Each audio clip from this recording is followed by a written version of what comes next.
Hey guys, Matt Size here, and welcome back to day number 2 of r/SupernovaRevenge. Today I have 3 stories lined up, and I tried to find good ones for today, and I did. Let's start off on this one though. Do you know what karma is? This is a not safe for work one, so you can just skip this one if you want to. Like, obviously, there'll be chapters to the other parts of this episode. But let's get into the story. So this is a bit long. Well, this is a story from high school. The characters are me, Bully Trevor, Bully Kid James, Hero Nora, my cousin Joe. All names aren't their real names, obviously. Well, Trevor was the school bully, and not only that, the quarterback of the football team. The guy was a complete ass. He'd bully everyone, and anyone who spoke up got shut down because his dad was a cop. He was also a dick, so no one really cares what Trevor did. My cousin was also on the football team and was childhood best friends with a guy named Nora. Nora was 5'9" and Trevor was 6'1". This is important later. Well, Nora legit had a superpower of just having dirt on everyone in the school. Got your ass kicked by a girl? He knew. Mum's a meth head? Dad hits you? You cheat on your girlfriend with a guy, etc., etc. You get the point. He knew these things because he never stood out. He just blended in with the background, and people just say their secrets when he was around minding his own business. Well, James and Nora had the same body type. Skinny and not much of a threat. Well, because Nora had dirt on people, no one messed with him. But James was bullied all the time by Trevor. Nora didn't like anyone in or out school. So he was kind of inside or outside school, so he was kind of a loner. Everyone knew, but had a few friends. He always hang out with my cousin because they were childhood best friends. One day at lunch, Trevor is, of course, being a dick. He goes and messes with James, who is just playing on his 2DS, minding his own business. Trevor takes it and throws it in the trash, which is already filled with others' food and gunk. James starts crying and Trevor laughs and sits down. Now next to Trevor, on his right, is my cousin, and I'm sitting at a table next to theirs. These tables are near walls. I was about to stand up and cuss this dick out, but I had this gut feeling I shouldn't because someone else would, and I was right because I noticed across the room from the bathroom hallway was Nora. Now I should explain what he was wearing. A black shirt, jeans, and a belt. He strolls over and I think a fight is about to start, but no. Nora leans down to my cousin and says he needs to show him something. He found a video game they both play. They stand up and leans against the wall. Well, he takes out his phone and he starts talking for a good 5 minutes. Nora puts his phone away and says, "Man, this is annoying." "What is?" "This belt." He took off his belt and folded it. My mum makes me wear belts all the time, but I think this one is worn out because I've been misusing it. I was super confused because it looked brand new, but my cousin got the answer for me. Misusing it doing what? This. Nora walks up behind Trevor and hits the table between Trevor and the guy to his left. Trevor looks to his left, and just as he does, I short you not, Nora kicks the right side of Trevor's head with his right leg. Nora grabs the back of his head and slams it on the table over and over and threw him on the floor, where he starts yelling the short out of him in the chest, face, and stomach. Everyone is shocked and says nothing until Nora yells at him, "You fork with him again and it will be worse. That goes for all of you." He yells this at the cafeteria and walks out. I wish I could say the story was over. Is it? Wrong. Skip ahead next week and Nora gets jumped by Trevor over the weekend. Black eye, bruised ribs, and a broken arm. Well, Nora's dad files a police report and it's thrown aside because his dad, the cop, has friends in high places and they make it up as gang related and ignore it. Skip ahead 3 weeks and Nora is back in school and looks better from when he was beaten up and has a cast on. He and my cousin are hanging out like nothing happens. I join them. Are you alright? Don't worry, karma will catch up to him. Are you going to jump him? Don't worry about it. The rest of the year goes by and Nora's arm is healed and nothing seems to happen, so I thought it was over, but the school had an overnight trip out of the city. It was for college. So most of the juniors and all the seniors go. I room with my cousin and Nora. We stay up all night playing Uno and games. We passed out in the morning and in the morning headed back to school. Well, a few days back and I noticed something. I don't see Trevor. He was missing from school for a good few months. I heard from a friend that he has been attacked in his hotel room. He got his own room and met an older woman earlier that day, and she let in 4 large men over 6'5" who beat him up and shattered both of his kneecaps. Football career over. No one saw the man enter or leave the hotel, which was weird. Police found nothing and called him a dumbass for picking up a random woman that he didn't even know. I thought it was Nora and some friends, but he's shorter and was with us all night, which was weird. Skip ahead a few years to last year, 2018. I visit from college and meet up with my cousin. Hey, you wanna go to a barbecue? Sure. Whose barbecue? Remember Nora? You still talk to him? Sure. Why not? We get to his place and Nora greets us. We go into his backyard and it's his mum and older brother. Cool. We talk and drink a bit. After 30 minutes, more of Nora's family showing up, and a few of them are in uniform. They are his cousins stopping in from their base to say hi. Turns out a lot of his cousins are in the military and were over 6 foot tall. Okay, cool. That's until I overhear 2 in uniform and 2 who are dressed normal just drop. Remember that guy who jumped in the hotel? And they start laughing and talking about the details of the event like it was normal. Me, what the fuck? Are you guys talking about Trevor? No. I told you karma's a beach. This confirms it all. The attack, the woman, all of it. I just have to ask, why did you stick up for James that day and not any other? It's pretty fucked up seeing someone you bully your uncle. Forking turns out James, who is 2 years younger than Nora, is his uncle because Nora's grandparents got divorced, but Nora's grandfather, James's dad, knocked up a younger woman in her 30s and was born 2 years after Nora. The 2DS was James's last birthday present from his dad before he died of a heart attack, and Nora loved his grandfather, so it sent him over the edge. TLDR, star football player's career ended because he forked with the wrong family. What a twist. Also, throughout that whole thing, I was trying not to laugh because Nora is the name of a character from a show called Ruby. It's just funny having to read that and not laugh because the character in that show is a girl. I'm just like, don't laugh. I was trying to make sure I read it correct as well. Okay. Mouse is just not working. Let's go with this one. Fork with me? Okay. Fork with my dog. Get forked. I originally posted this story on r/NuclearRevenge, but I was told by many people to upload it here. I have 3 dogs, Tiki, Scruffy, and Bailey.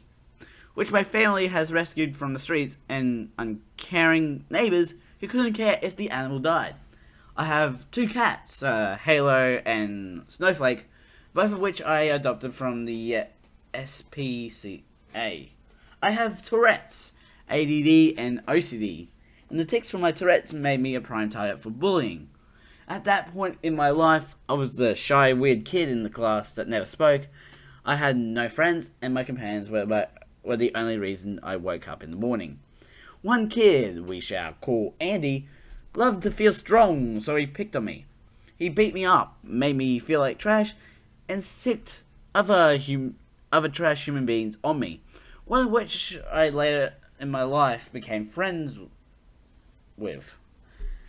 In general, I'm a patient little bastard and very vengeful. I cannot speak for some reason. One day my mum brought one of my dogs, Tiki, to school so we could take her to the vet without driving back home because the closest vet was 50 kilometers away and Tiki needed a heart scan.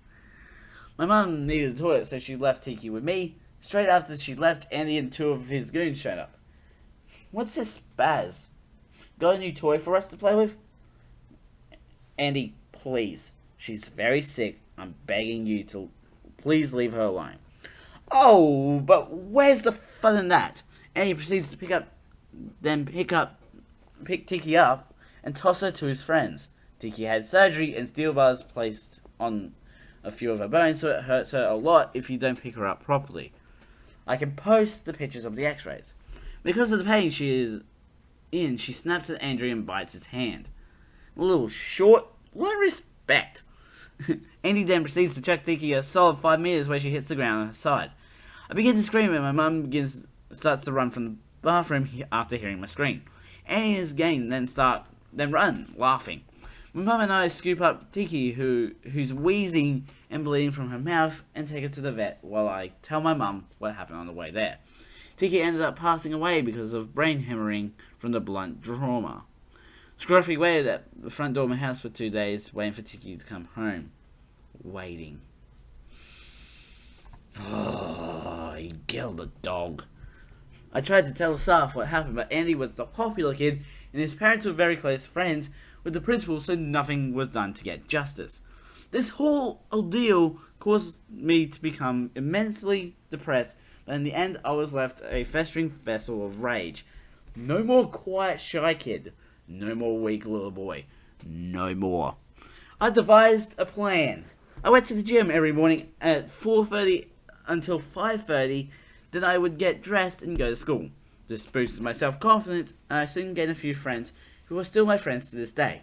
I became a teacher's pet. I made the whole school think I was a loyal, goody, two-shoes teacher's pet, all according to plan. After 3 years, I was seen by the staff as the epitome of a good and innocent student. No one would suspect me to harm anyone else. Andy had a scholarship to my school and for playing sports, and it was his passion in life. It would be a shame if someone were to end that. I told some people who I knew would take action. What he did to my dog, and I knew some people that would pay generously for the service. Next week, everyone is chatting in class. "You hear what happened to Eddie?" "Yeah, I hear someone mugged him and busted up his leg." A comminuted leg bone was all that was left. The assailant smashed Andy's leg with a hammer so many times that the bone broke into more than 5 pieces. The leg was unsalvageable and had to be amputated. Bye-bye scholarship and all his favorite things to do in life. No one suspected me, the outgoing, kind teacher's pet who never held grudges. Yes, definitely not me. Andy, if you are reading this, I have one to say. See you in hell, can't. Oh. Literally, he killed the dog.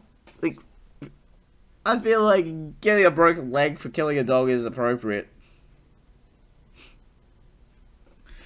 Oh, this is ending up being a sports special.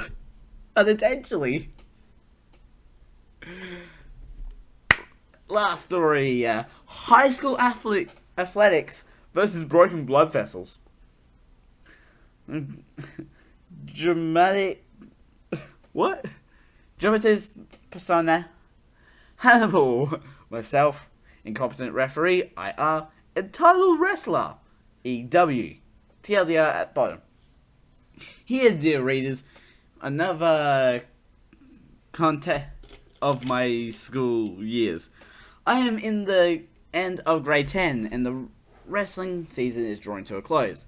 We set the scene at the city championships where the bronze medal qualifier is about to take place. Hannibal and EW are fighting for the bronze medal of the 9 kilos, 198 pounds weight class, both are in grade 10.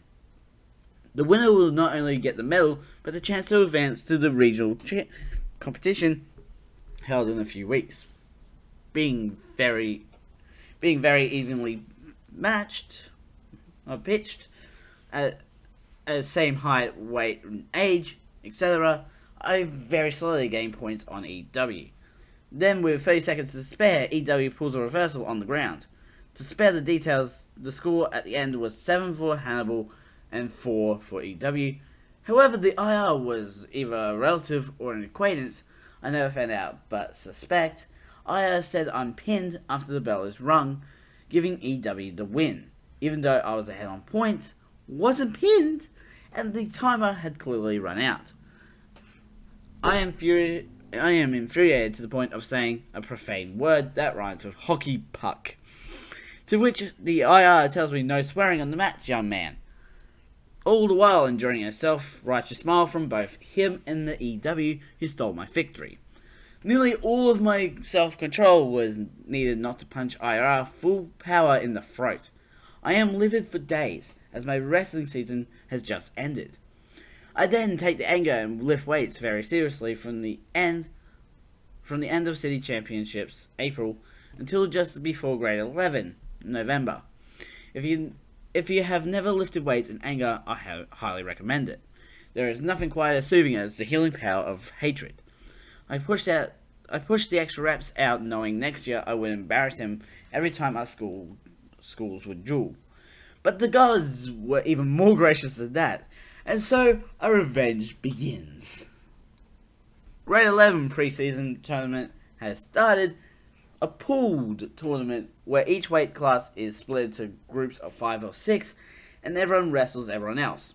By the way, I am not doing that. The mouse is doing that itself. Those who win all matches get a small medal. It's seen as a warm-up tournament to get used to the ensuing months of high competition. EW is in my pool. After the national anthem and the head referee welcoming and wishing good luck to all the competitors of the PA system, EW approaches. He then says to me with the most arrogant smile he could muster, "Hey, you go to high school name, don't you?" "Yeah, I remember you. I beat you at Cities last year." The hubris was over the top, as the same IR is running the mat we are on. With my loose-fitted shirt on, he couldn't tell I'd been working out, thinking about punishing him for the last 7 months. I smile and say, "Yeah, close mark. Yeah, close mark." I can't say it without the accent for some reason. "Yeah, close match." With the sense of knowing all that work will now pay off. Our names are called by the IR. I remove my shirt and the difference is literally night and day. He looks exactly the same condition. He looks nervous. After the formality of shaking hands, the whistle blows. Now, due to the excessive upper body strength difference, his defense crumbles and I score 1 point takedown. It was literally me grabbing both his shoulders and throwing him down. The move, though not an officially named move, was described by a close friend and teammate in the 68 kg class as like a cop arresting a suspect, bro. This took all of 8 seconds. I'm on his back thinking of a way to pin him and the cradle comes to mind. I execute the cradle and he has been pinned in under 12 seconds. Hannibal wins. The IR does not give me the pin. He slowly counts to 5 then gives me another point for holding. His plan was to have EW break my grip from the cradle, make me arm tired, thus allowing him to win via scoring the 2 points back. He was now down. And aside on the cradle, It is a move where you grab around someone's knee and over their neck, holding the knee to the chest. This makes it near impossible to avoid being turned onto the back, and it exposes both shoulder blades for a pin. I have the cradle on EW, and he is fighting for all he can. The IR is not giving me the win. My mind switches gears once I mentally figure out the following. I hate this person. He stole my victory last year, and he's trying that even now. How much can I hurt him? I started squeezing harder and harder. Like a boa or python, I squeeze harder when he breathes out so he can never refill his lungs to full capacity. The IR does nothing, waiting for me to exhaust myself. EW turns red, then blue. I'm suffocating him with all my might. My workouts have taken me to the low end of the strength spectrum for grown men, and he is still an average teenager. A fully legal move is still devastating to the body when done full power, with a massive strength difference for a long time. After a good 50 or 60 seconds of suffocating EW into said pretzel formation, I look up at IR. I show no exertion as I smile at him. He sees that I'm enjoying hurting EW as I squeeze even harder, jerking his head and neck visibly. He realizes his politics are no match for my conditioning and quickly ends the match with a pin victory for Hannibal. The aftermath. EW has to be helped off the mats by a school's coach. I've squeezed him so hard and long that I've broken blood vessels in his eyes. He has to sit out the season for the medical. The head referee represents IR and kicks him out of the tournament. He later loses his license to referee matches as he's allowed a kid under his watch to be badly hurt due to gross incompetence. I continue with the tournament, ending up with a 4-1 record, losing only to the kid, who was about 195 for 6'5". With his reach advantage, he was able to keep me from grabbing around his waist. TLDR, a kid uses politics and referee favoritism to steal my bronze medal at grade 10 city championships. I lift weights hard and then break him at grade 11 preseason tournament. Edit. A few commenters have had specific themes. I'll now address them. Those saying that this isn't how the rules of wrestling work is that this was international rules, freestyle, not American folk style. You can only score per the move, and nothing is given for ride time. You can hold the opponent with his shoulders past 90 degrees as long as you want, but only get 1 point for tilting past and holding for, and another for holding for 5 seconds. No points are given for escapes or reversals. It is possible to remain the same weight while packing on muscle and fat and losing fat. At the end of grade 10, I weighed about 88 kilos or 193 pounds with 28.5% body fat. Subcutaneous fat similar to that of a sumo practitioner. I overhauled my diet and studied bodybuilding from an academic view, focusing on the high-intensity training routines of Mike Metzger. By the time grade 11 started, I was 84 kilos or 185 pounds with less than 5% body fat. Low enough for a full pack at any rate. Same weight class with about 20 kilos or 45 pounds more muscle.